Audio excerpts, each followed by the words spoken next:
इन बातों की भनक ज्योति को लगी तो वो मीरा को लेकर सीधा सरपंच के वहां पहुंची। सरपंच जी, हमें आपसे इंसाफ चाहिए था।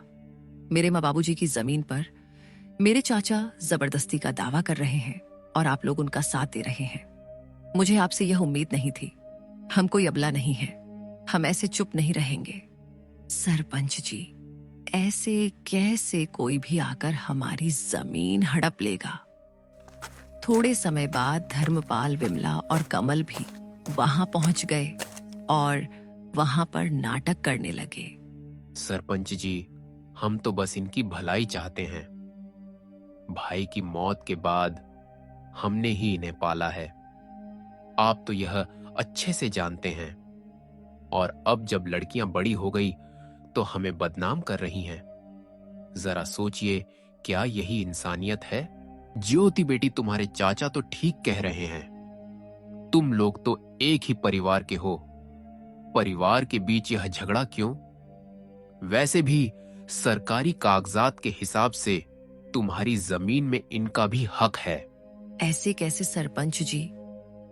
यह लोग हमारी मजबूरी को देखकर हमारा फायदा उठाने आए हैं।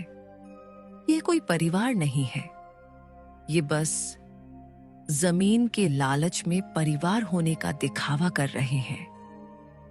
ये सब बात चल ही रही थी कि तभी पटवारी भी वहां आ जाता है।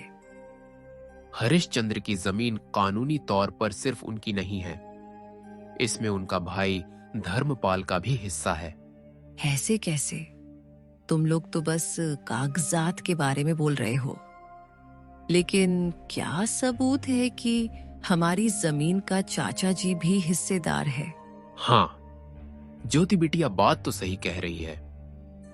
तुम लोग कुछ पुख्ता सबूत भी पेश करो, तब जाके मैं पंचायत बुलाकर सही फैसला ले पाऊंगा। सरपंच के मुंह से यह सुनने के बाद धर्मपाल, विमला और कमल थोड़ा हताश जैसे नजर आए और वे लोग वहां से निकल गए। अरे पटवारी, तुम किसका इंतजार कर रहे हो? तुमको नहीं जाना उनके पीछे पीछे?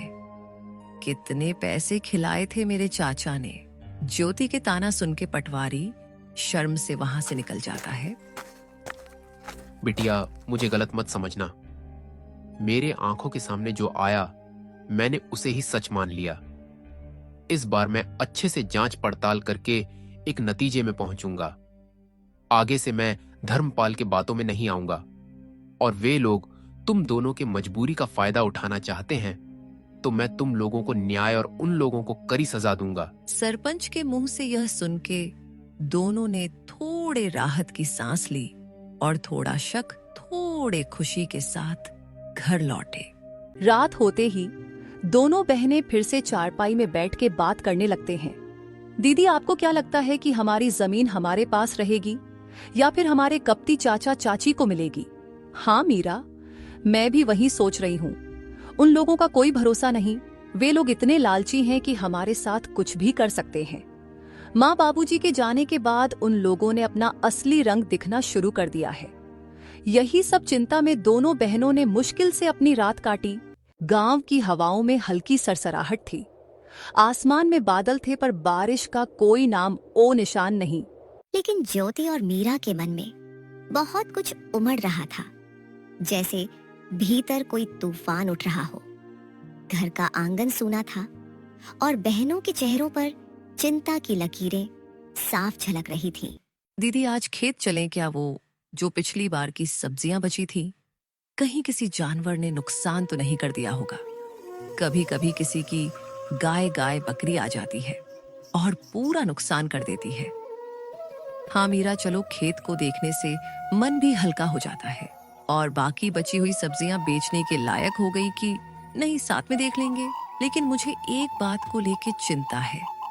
गाय बकरी का तो पता नहीं, बस कोई इंसान हमारे खेत को नुकसान ना पहुंचाए। वैसे भी हमारे अपने ही हमारे जमीन पर बुरी नजर डाले हुए हैं। दोनों बहनें खेत की ओर चल पड़ी। रास्ते में पेड़ों की छाव थी और चिड़िया की सहल पहल।